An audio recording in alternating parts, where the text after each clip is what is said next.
بسم الله الرحمن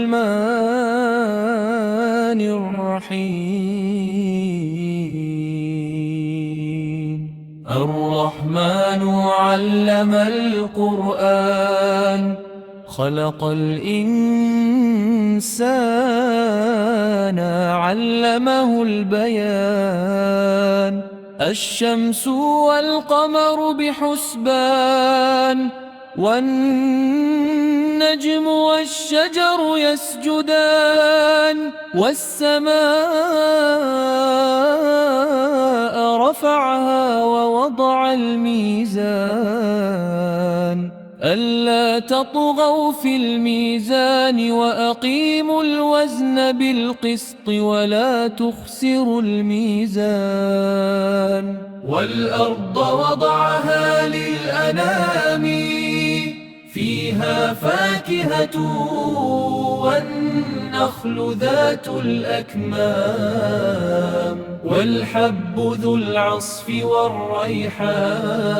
فبأي آلاء ربكما تكذبان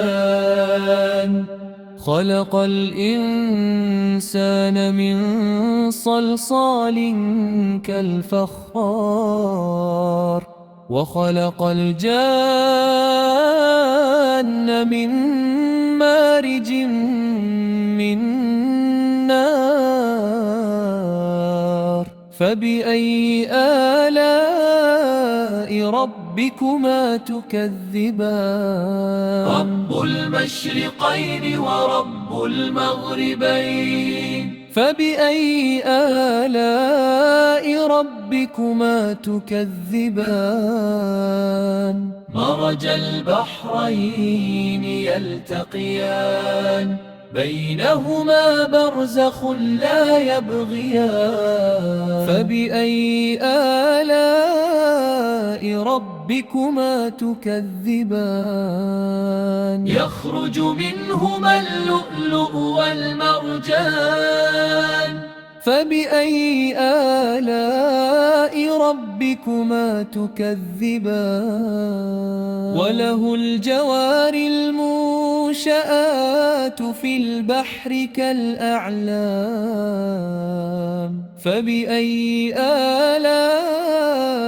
ربكما تكذبان